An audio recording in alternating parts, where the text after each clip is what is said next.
You can make a dramatic statement with the pieced triangles that you can make with the AnglePlay templates.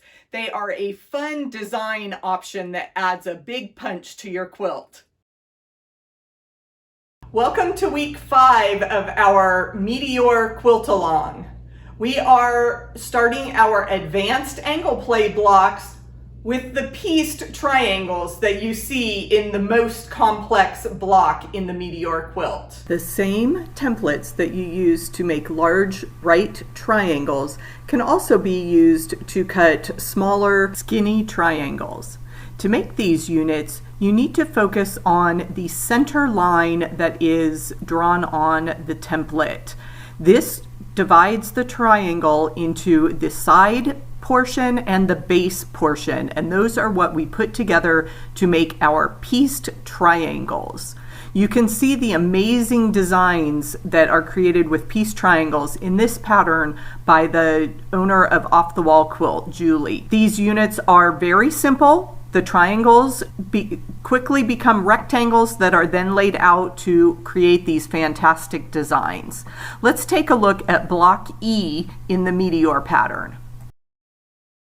I need the side triangle, so I am going to line up my fabric, and I remember I want a generous amount around the template because this piece needs to be oversized. I'm always going to cut on the diagonal of the template.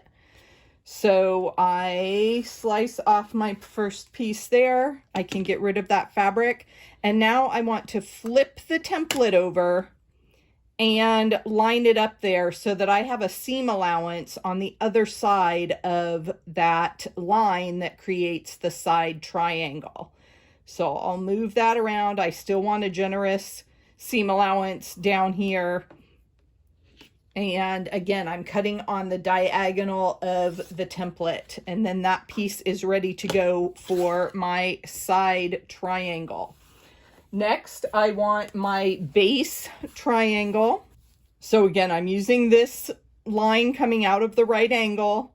I always want to cut on the diagonal of my template, and I leave a generous seam allowance around the other side. So I can discard that, and then I flip over my template and turn my mat because I want to cut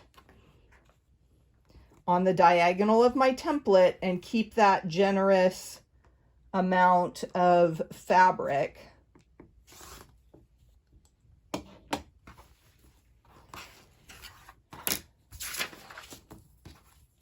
Now I can put this base triangle together with the side triangle, oversized pieces, and sew them together. Once those pieces are sewn together, I can trim my triangle. So I return to my template and I line up that additional line in my template. It went right through the corner of that right triangle. I'm going to line that up on the seam between the two pieces of fabric, and I'm going to trim around all 4 sides of my template. I have trimmed my piece down, but this is the dark green side triangle, the background base triangle, and when I add another background piece, this small triangle now seems to float in the background fabric. And I can lay out my quadrant with my small triangle on top of my accent square. And then make sure I've got everything in the right orientation. It needs to be on the other side of that block to fit together correctly according to the pattern. And we are ready to sew our quadrants together. In this example of the block we are making, I've used a higher contrast fabric so you can see the elements a little more clearly. I have the side triangle of my pinwheel fabric, And then I've created a base triangle from my background fabric and another triangle from the same template in background fabric. Then I have my small triangles that are pinwheel fabric and background fabric, and the 4-patch accent square. Once you have your 4 quadrants together, you can lay out the whole block, and we just make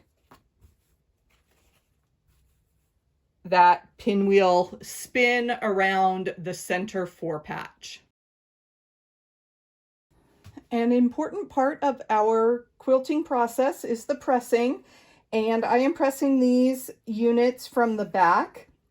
With AnglePlay, I have all these triangle points coming together, so I want to press my seams open. And I get all my seams going the direction I want, then I flip over and give that a little press. I am using steam. Then I finger press first usually, and then that one's not wanting to cooperate because that's where a little bit more of the intersection is. Lots of different fabrics coming together there. So I press that flat. This is another reason I love to use batiks, is that they, since they have a little more stuff in them with the wax and dye of the design, it makes them a little bit stiffer fabric, and they really press up nice and flat. Ta-da! Here is the final block for our Meteor Quilt Along. If you have any questions about the construction of these blocks or the Meteor pattern, please leave a comment and I will get back to you with clarification. Thanks for sewing along. If you've missed any of the steps in our Meteor Quilt Along, you can view the full playlist here. And YouTube thinks you'll like this video next. Thanks for watching. I'll see you soon with our final layout.